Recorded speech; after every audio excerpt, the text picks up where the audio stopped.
அனைவருக்கும் வணக்கம். கல்வன் படம் பார்க்கும்போது எனக்கு என்ன தோணுச்சு அப்படின்னா, இது வந்து ஒரு ப்ராப்பரான ஒரு ட்ராமாவை வந்து இயக்குனர் எடுக்கிறதுக்காக வந்து முயற்சி பண்ணியிருக்காரு அப்படின்னு எனக்கு தோணுச்சு. ஆனால் அந்த ட்ராமாவில் வந்து பார்த்தீங்கன்னா, தொன்று தொட்டு தமிழ் சினிமாவில் இருக்கக்கூடிய ஒரு காதல் காட்சிகள் இருக்கும். ஒரு துணி இருக்கும் காதல் காட்சிகளுக்கு.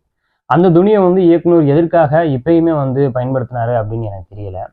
எனக்கு இந்த படத்துல வந்து ரொம்ப ரொம்ப ஒரு ஒட்டாத விஷயமாவும், அதே டயத்துல ஏன் இப்பயும் இந்த மாதிரியான சீன்லாம் வைக்கிறீங்க அப்படின்ற மாதிரி எனக்கு தோணிக்கிட்டே இருந்துச்சு.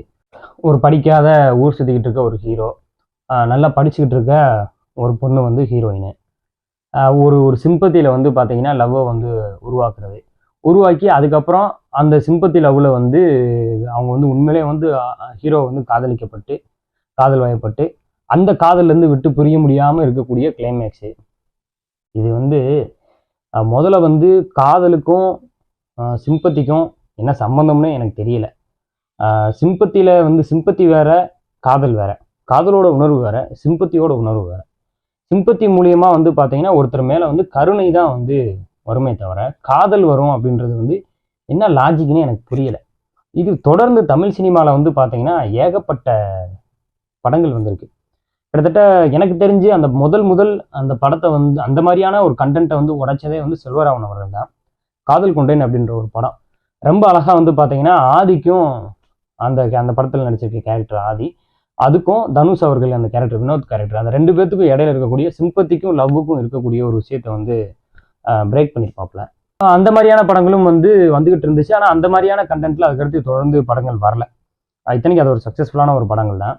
ஆனா இப்ப இன்னைக்குமே வந்து பார்த்தீங்கன்னா 2024லயும் இப்ப இருக்கக்கூடிய ஒரு அறிவு இயக்குனர்களும் இந்த மாதிரியான ஒரு கண்டென்ட்ல வந்து படங்கள் பண்றது அப்படின்றது வந்து பார்த்தீங்கன்னா, முழுக்க முழுக்க அந்த படம் வந்து லவ் பேஸ் பண்ணி எடுக்கப்படல.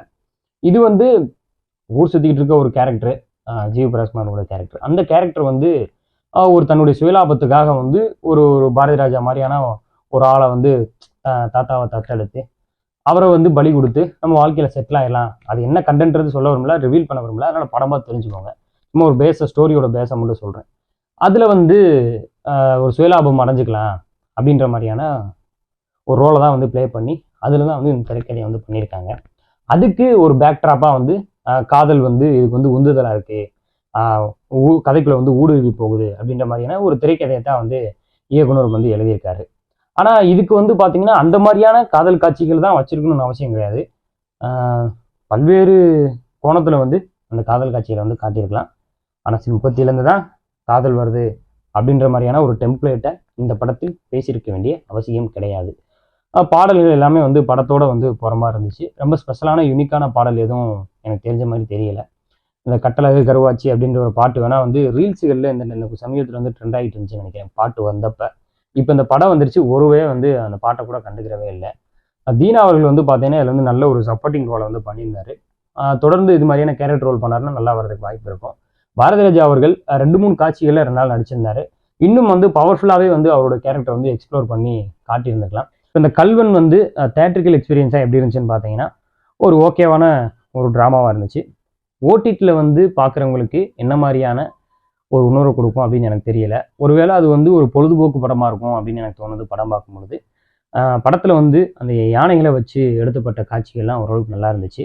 அதில் வந்து உண்மையிலேயே வந்து ஒரு யானையை வந்து நடிக்க வச்சிருக்காங்க அப்படின்னு நினைக்கிறேன். சிஜி இருந்த மாதிரி எனக்கு பெருசாக எதுவும் தெரியல. நம்ம அன்றாட வாழ்க்கையில் வந்து அந்த வனப்பகுதியில் வாழக்கூடிய மக்கள் ஏற்படக்கூடிய சிரமத்தினால இந்த மாதிரி வந்து யானைகள்னால ஏற்படக்கூடிய துன்பங்கள், விலங்குகள்னால ஏற்படக்கூடிய கஷ்டங்கள், அந்த மாதிரி விஷயங்களை பேஸ் பண்ணி எடுக்கப்பட்ட ஒரு கண்டென்ட்டாக இருந்திருந்தாலும், திரைக்கதையும் வந்து பார்த்தீங்கன்னா அதை ஒட்டியே வந்து நகரக்கூடிய ஒரு திரைக்கதையாக இருந்தாலும், இன்னும் வந்து ஒரு அழுத்தமான ஒரு கதைக்களத்தையே வந்து கொடுத்துருந்துருக்கலாம்.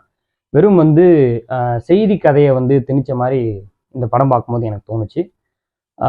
இது வந்து ஒரு பொழுதுபோக்கு படம் தான். நம்ம அவ்வளோ தூரம் இதை வந்து ஆழமாக பார்க்க வேண்டிய அவசியம் இல்லைன்னு இன்னொரு பக்கம் எனக்கு தோணுது. பார்க்காதவங்க இப்போ தேட்டரில் ஓடிச்சுன்னா தேட்டரில் போய் பாருங்கள். இல்லை ஓடிடி வந்த பிறகு ஓடிடியில் பாருங்கள். நன்றி, வணக்கம்.